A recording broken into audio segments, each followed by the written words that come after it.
नमस्कार, हरियाणा न्यूज का खास कार्यक्रम रिपोर्टर डायरी देख रहे हैं आप और मैं हूं आपके साथ मुस्कान गंगराड़े। आज की पहली और बड़ी खबर गुरुग्राम मानेसर से है, जहां 77वें राज्य स्तरीय वन महोत्सव में हरियाणा के मुख्यमंत्री नायब सिंह सैनी ने मुख्य अतिथि के रूप में शिरकत की।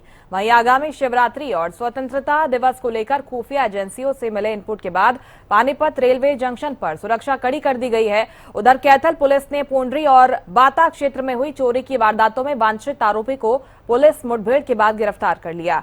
वहीं करनाल में वीरू वाल्मीकि हत्याकांड में पुलिस ने बड़ी कार्रवाई करते हुए मुख्य आरोपी बीरबल और हर्ष को मुठभेड़ के बाद गिरफ्तार किया। अंत में हम आपको हरियाणा समेत दिल्ली एनसीआर के मौसम का हाल भी बताएंगे।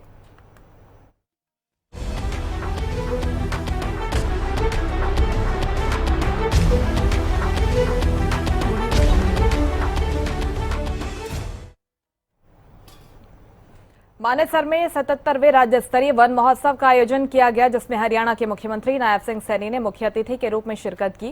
कार्यक्रम के दौरान मुख्यमंत्री, केंद्रीय पर्यावरण मंत्री भूपेंद्र यादव और कैबिनेट मंत्री राव नरबीर सिंह ने पौधारोपण किया।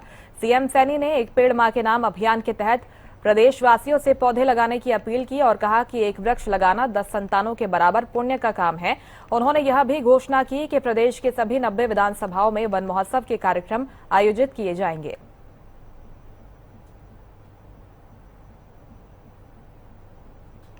2026-27 में प्रदेश में एक पेड़ मां के नाम कुल 1 करोड़ 40 लाख पौधे लगाने का लक्ष्य निर्धारित किया गया है। साथियों, मैं प्रदेश के प्रत्येक परिवार से ये आग्रह भी करता हूं कि वे अपनी मां के नाम कम से कम एक पौधा अवश्य लगाएं और उसकी देखभाल भी करें। हम इस अभियान को जन आंदोलन बनाने के लिए सभी सरकारी विभागों, शैक्षणिक संस्थाओं, विश्वविद्यालयों, नगर पंचायतों, नगर निकायों और सामाजिक धार्मिक संगठनों, औद्योगिक संस्थानों और स्वदेशी संगठनों की सक्रिय भागीदारी हमने इसमें सुनिश्चित की है। साथियों, दुर्लभ और संकटग्रस्त जो हमारे वृक्ष प्रजाति के संरक्षण के लिए हमने किसानों को प्रोत्साहित करने की भी योजना चलाई जा रही है। मैं किसान भाइयों से भी साथियों आग्रह करता हूं कि वो अपने खेत की मेड़ों पर उपलब्ध भूमि पर साथियों स्थानीय जलवायु के अनुकूल वहां पर हम उपयोगी जो प्रजातियां हैं वो वृक्ष अवश्य लगाएं। मित्रों, मानेसर और गुरुग्राम की पहचान ये उद्योगों और आधुनिक विकास से ये बनी है। यह हमारे लिए बड़े गर्व की बात है। साथियों, लेकिन उनकी पहचान हरियाली, स्वच्छ हवा और प्रकृति से भी बने, ये हम सब की जिम्मेवारी है। साथियों, यह हमारी सामूहिक जिम्मेवारी है। विकास तभी सार्थक है जब उसके साथ साथियों प्रकृति भी मुस्कुराए। कंक्रीट की इमारतें अर्थव्यवस्था को ऊंचाइयों पे ले जा सकती है, लेकिन पेड़ों की हरियाली ही जीवन की गहराई देती है। साथियों, इसलिए हमारा लक्ष्य केवल शहर बसाना नहीं, बल्कि ऐसा भविष्य बनाना है जहां विकास और प्रकृति एक दूसरे के पूरक बनकर के साथियों आगे बढ़ें।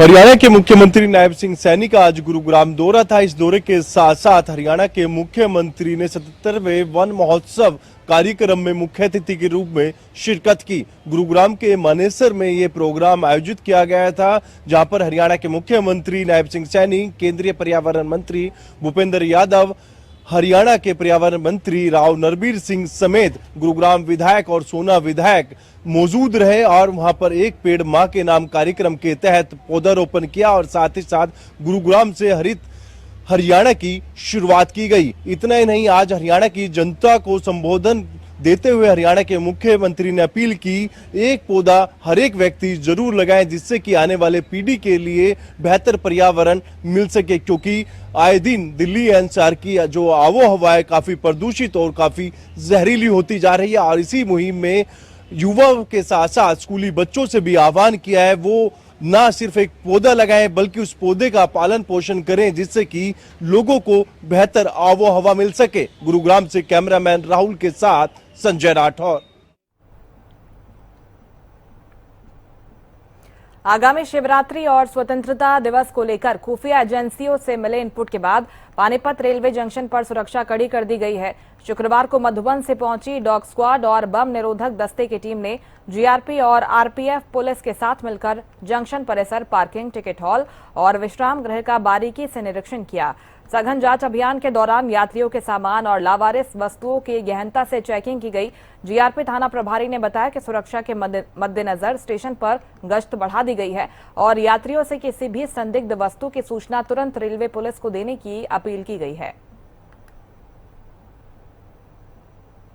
हम पानीपत स्टेशन पे मौजूद हैं और आप मेरे साथ देख सकते हैं कि मधुबन से जो है डॉग स्क्वायर और बम निरोधक दस्ता जो है यहाँ पर पहुंचा है और लगातार सामान की तलाशी भी ली जा रही है। कोई संदिग्ध चीज दिख रही है उसको भी बाकायदा जो है जांचा परखा जाता है। धर्मपाल जी हमारे साथ हैं, उनसे पूछते हैं। सर, ये जो आज हम देख रहे हैं कि लगातार जो है मधुबन से जो टीम आई है डॉग स्क्वायर और बम निरोधक दस्ता जो है वो जांच कर रहे हैं, क्या कुछ है? ये सुरक्षा की दृष्टि से चेक किए जा रहे हैं। ये अपना त्योहारों का और 15 अगस्त की वो है, तो ये बार बार ईमेल मिल रही है। जो देश विरोधी तत्व हैं वो बार बार धमकियां दे रहे हैं, तो उनको मद्देनजर रखते हुए इसकी रेलवे स्टेशन की सुरक्षा को मद्देनजर रख के ये सभी किया जा रहा है।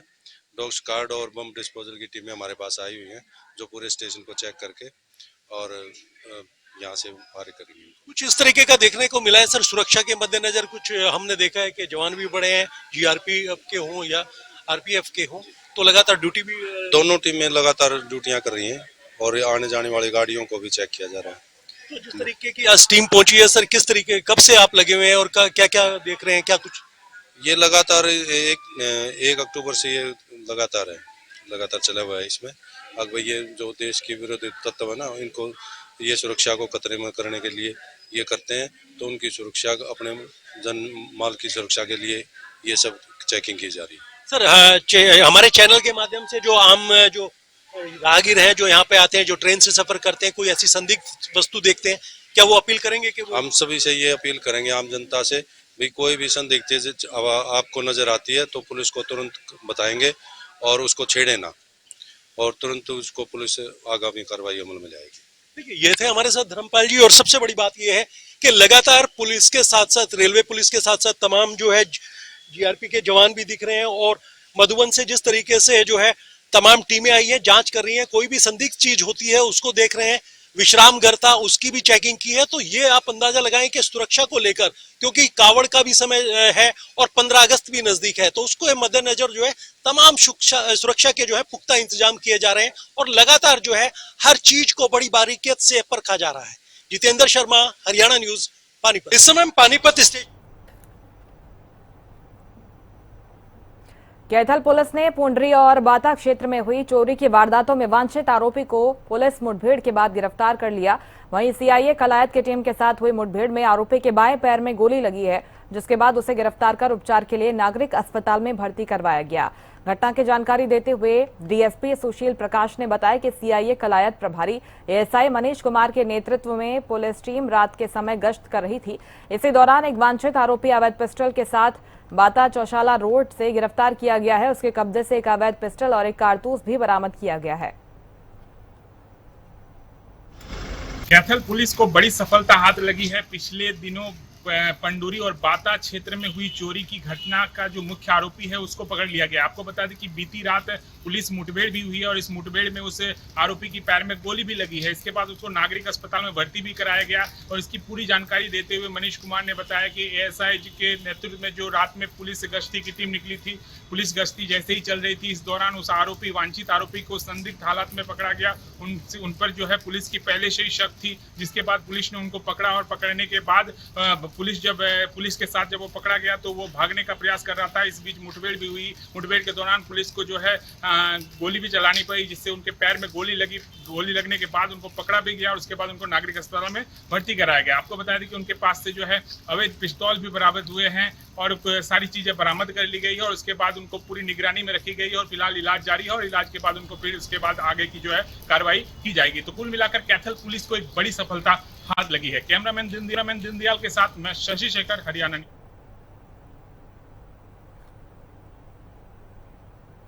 बीरू वाल्मीकि हत्याकांड में पुलिस ने बड़ी कार्रवाई करते हुए मुख्य आरोपी बीरबल और हर्ष को मुठभेड़ के बाद गिरफ्तार किया। दोनों मुठभेड़ में घायल हुए, जिन्हें अस्पताल ले जाया गया, जहां इलाज के दौरान उनकी मौत हो गई। घटनास्थल पर भारी पुलिस बल तैनात है और सर्च ऑपरेशन जारी है। पुलिस अब मामले में अन्य आरोपियों, हत्या की साजिश और फरार लोगों की तलाश में जुटी हुई है। हमारे एसआईए को सूचना मिली थी कि 2 बदमाश हैं जो यहाँ पे परना बांध के संदिग्ध पकड़ने की कोशिश की। उन्होंने हमारी सीएम टीम के ऊपर फायरिंग शुरू कर दी, इस पर हमारी टीम ने भी क्रॉस फायरिंग करी, जो उनको लगी है। ये बीरू वाल्मीकि जो हत्याकांड हुआ था कल, उसके हर्ष और बीरबल 2 हैं। एक कच्छल का रहने वाला है और एक बुटाना करनाल जिले का रहने वाला है। बीरू हत्याकांड मामले में करनाल पुलिस को एक बहुत बड़ी कामयाबी हासिल हुई और आपको बता दें कि बीती रात करनाल पुलिस को एक सूचना मिली थी, जिसके सूचना के आधार पर लगातार पुलिस गश्त करती नजर आई। गश्त में देखा गया कि 2 आरोपी जो हर्ष और बीरबल का कहीं ना कहीं जो उनको सरेंडर करने के लिए कहा गया, मगर उन्होंने गोलाबारी शुरू कर दी, फायरिंग शुरू कर दी, जिसके चलते पुलिस ने भी जवाबी कार्रवाई करते गोली चलाई, जिसके चलते उनको पुलिस की गोली लगी और गोली लगते ही वो कहीं ना कहीं वो सड़क पर गिर गए, जिसके चलते पुलिस ने वहां से उठाकर सरकारी हॉस्पिटल में भर्ती कराया। भर्ती कराने के दौरान, उपचार के दौरान उनकी मृत्यु हो गई, जिसके चलते आपको बता दें करनाल रेंज के आईसी और एसपी निरेंद्र बिजानिया भी मौके पर पहुंचे और करनाल रेंज के एसपी अशोक कुमार ने मीडिया से बातचीत करते हुए कि हमें गुप्त सूचना के आधार पर लगातार जो टीमें हमारी काम कर रही थी, उसको यहाँ सूचना मिली और सूचना मिलते ही यहाँ पर पुलिस पहुंची, तो जिसके चलते उन्हें सरेंडर करने के लिए कहा गया, मगर उन्होंने जवाबी कार्रवाई करते हुए फायरिंग शुरू कर दी और इसमें पुलिस ने भी जवाब में ही फायरिंग शुरू कर, जिसके चलते उन्हें गोली लगी और उपचार के दौरान उसकी हॉस्पिटल में मृत्यु हुई। अब ये देखना है कि आगे प्राथमिकता जांच आरंभ कर दी गई है, अभी कौन कौन इसमें शामिल है, अब देखना है कि क्या कुछ सामने निकल कर आता है। करनाल पुलिस को लगातार जिस तरीके से ये चाहिए 1, चाहिए 2, चाहिए 3 और सन चाहिए जिस तरीके से काम करती नजर आ रही थी, करनाल पुलिस को बहुत बड़ी कामयाबी चले और कम से कम 24 घंटे के भीतर जो 2 शूटर थे जिन्होंने बीरू वाल्मीकि को हांसी चौक पर जो गोली मार दी गई थी और मौके पर ही कहीं ना कहीं और अस्पताल के दौरान उसकी मृत्यु हो गई थी, जिसके चलते करनाल पुलिस ने बड़ी कामयाबी से 24 घंटे के भीतर जो है ये एनकाउंटर हुआ है। और आपको बता दें इलाज के दौरान इन दोनों की, उपचार के दौरान इन दोनों की मृत्यु है और पुलिस के द्वारा भी इनको मृत घोषित कर दिया गया और अब आगामी कार्रवाई पुलिस ने जांच आरंभ कर दी है। देखना है कि सामने क्या कुछ निकल कर आता है। करनाल से हरियाणा न्यूज के लिए विकास कुमार। बल्लभगढ़ के तिगांव रोड पर नगर निगम द्वारा बनाया गया नाला लगभग पिछले 2 सालों से खुला पड़ा है, जो स्थानीय निवासियों और राहगीरों के लिए गंभीर खतरा बना हुआ है। नाले के सड़क से बिल्कुल सटे होने के कारण अब तक 2 से 3 लोग इसमें गिर चुके हैं, जिन्हें स्थानीय लोगों ने जान पर खेलकर सुरक्षित बाहर निकाला। हादसे और लगातार शिकायतों के बावजूद प्रशासन बेखबर बना हुआ है। इसके अलावा सफाई न होने से नाले में बदबू और मच्छरों का प्रकोप बढ़ रहा है, जिससे बीमारियां फैलने का डर बना हुआ है। स्थानीय निवासियों ने प्रशासन से नाले को जल्द ढकने और सफाई कराने की मांग की है।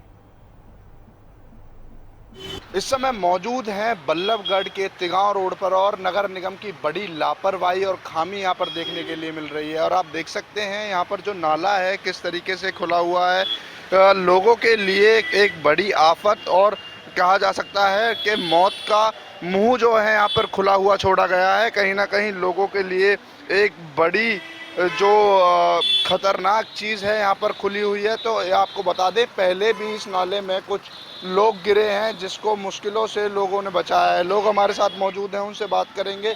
क्या नाम है जी आपका? मेरा मूलचंद बघेल। मूलचंद जी, कब से नाला खुला हुआ है और कितनी परेशानी है? 2 साल हो गए इसको नाला खुले हुए, कोई इसका समाधान नहीं हो रहा है। सब देख गए हैं इसको, सब देख गए हैं। हाँ जी, लोग भी गिरे हैं इसमें? यहाँ पे 2-4 गिरे, हमने निकाले हैं यहाँ पे जी, और इसका कोई समाधान नहीं हो रहा है। सब देख गए हैं इसको।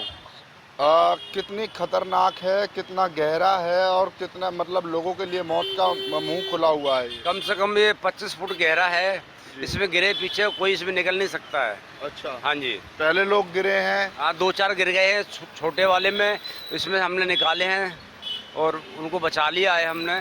मतलब नगर निगम आंख मूंद के पड़ा है? हाँ जी, बिल्कुल देख के और चले जाते हैं, इसका कोई समाधान नहीं है। तो आप देख सकते हैं किस तरीके से साफ सफाई भी नहीं होती है इसकी, साफ सफाई भी नहीं होती। कम से कम 20 दिन हो गए, साफ सफाई भी नहीं है इसकी, साफ सफाई भी नहीं है जी। तो आप देख सकते हैं, मैं आपको दिखाना चाहूँगा जो नाले के यहाँ पे हालात हैं किस तरीके से बने हुए हैं कि प्रशासन जो है यहाँ पर बिल्कुल आंख मूंद के कुंभकर्ण नींद सोता हुआ नज़र आ रहा है। लोगों के लिए यहाँ पर एक मौत का मुंह अगर कहा जाए खुला हुआ छोड़ा हुआ है तो कोई गलत नहीं होगा। अब देखना ये होता है कि कब तक प्रशासन की कुंभकर्ण नींद खुलती है और कब तक लोगों को इस मौत के मुंह से बचाने का कार्य प्रशासन करता है। बल्लभगढ़ से हरियाणा न्यूज़ के लिए रजत सिसोदिया। इस समय मौजूद हैं बल्लभगढ़ के तिगांव रोड।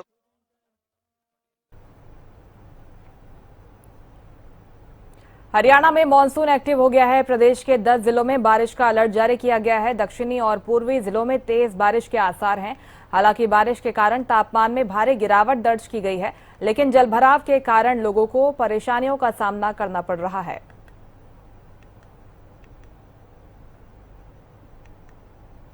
दिल्ली में लगातार 2 दिनों से मूसलाधार वर्षा हो रही है।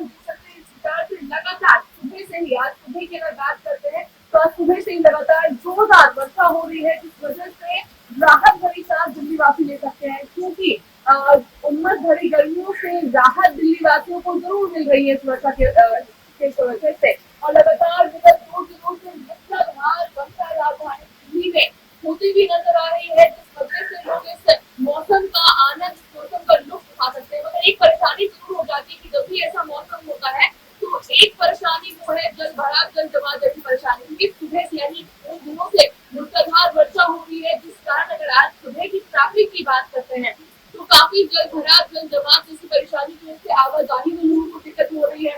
पानी भर जा रहा है, गड्ढे हैं, यानी एहतियातन बरतनी जरूरी हो जाती है।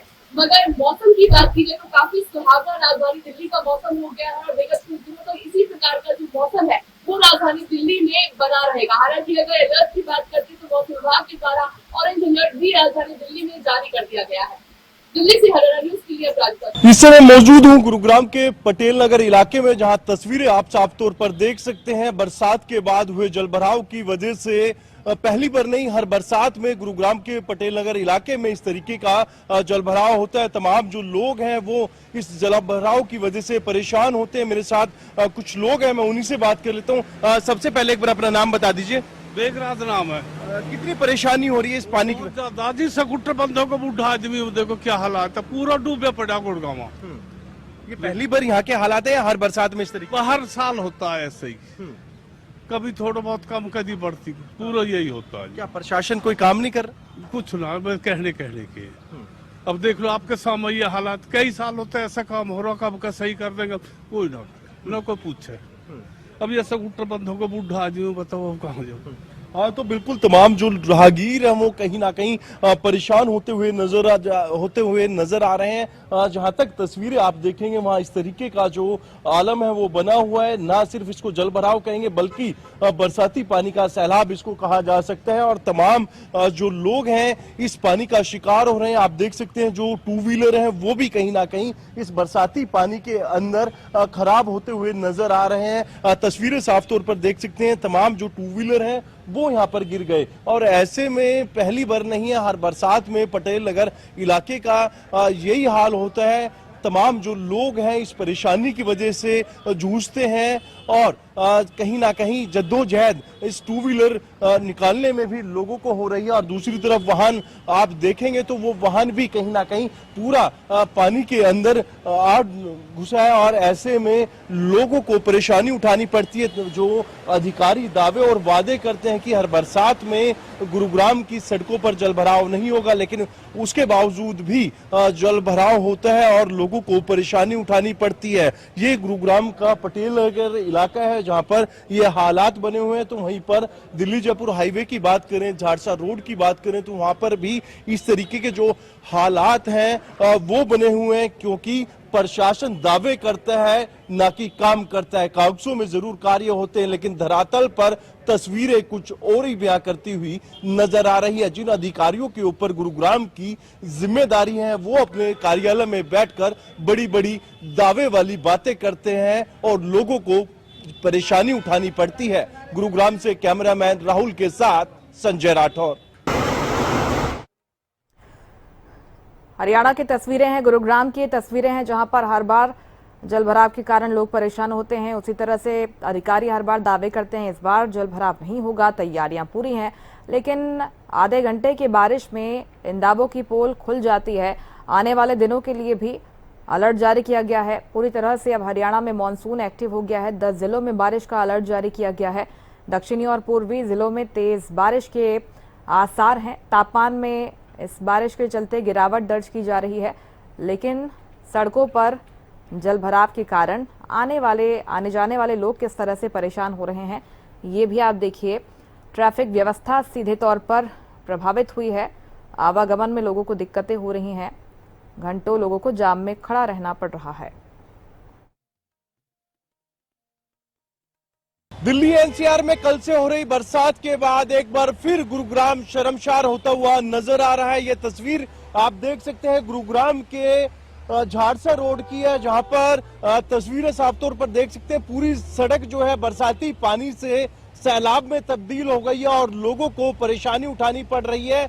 सिर्फ एक लेन के अंदर ही जो है वाहन चलते नजर आ रहे होंगे, दूसरी तरफ जो वाहन है इस पानी से बचते हुए नजर आ रहे हैं। आप देख सकते हैं गाड़ियों के पूरे जो पहिए हैं इस बरसाती पानी में डूब चुके हैं, तो वहीं पर कुछ वाहनों के नंबर प्लेट है वो भी कहीं ना कहीं शिकार होती हुई नजर आ रही है। ऐसे में कुछ लोग हैं, मैं उनसे भी बात करने की कोशिश करूंगा। क्या कहना चाहेंगे, कितना पानी है गुड़गांव में? सर मैं ये कहना चाहूंगा, पानी पूरा गुड़गांव, मेरी नंबर प्लेट देखो ये रखी है, आप देखो एक बार इसका हाल।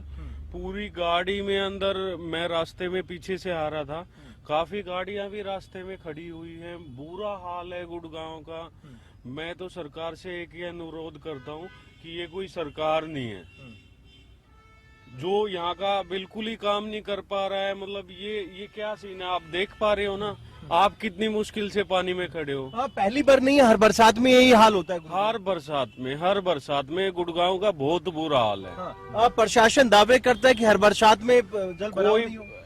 कोई प्रशासन नहीं है, कोई कुछ नहीं है, कहीं चले जाओ सब का सब जीरो सिस्टम है। छोटी गाड़ी डूब रही है, छोटी गाड़ियां तो बंद पड़ी हैं, बिल्कुल बंद पड़ी हैं, रास्ते ब्लॉक हैं, बिल्कुल सेक्टरों के रास्ते ब्लॉक हैं, जो अंदर गलियां हैं वो ब्लॉक हैं। Thank you. बिल्कुल तमाम जो राहगीर हैं वो अपनी आबीती बताते हुए नजर आ रहे हैं, किस तरीके से जो वाहन है इस बरसाती पानी का शिकार हो रहे हैं। और लगातार तस्वीरें साफ देख सकते हैं, ये मैदानता अस्पताल वाला रोड है और लगातार जो परेशानी है लोगों को उठानी पड़ रही है, जद्दोजहद करनी पड़ रही है। आप देख सकते हैं कि सिर्फ एक लेन के अंदर ही जो वाहन चल रहे हैं, क्योंकि दूसरी तरफ आप वाहन लेके आते हैं तो आपकी गाड़ी बंद होने का भी खतरा है। जो लोग हैं इस बारिश के अंदर कहीं ना कहीं आफत की बरसात इसको कहा जा सकता है। और जिस तरीके से हम बात करें गुरुग्राम की, गुरुग्राम नहीं बल्कि जलग्राम बनकर ही रह गया। और हर बरसात में प्रशासन ने दावे बहुत किए, लेकिन वो दावे और वादे इस बरसाती सैलाब में धुलते हुए नजर आ रही है। गुरुग्राम से कैमरामैन राहुल के साथ संजय राठौर। इसी के साथ रिपोर्टर डायरी में फिलहाल इतना ही। नमस्कार।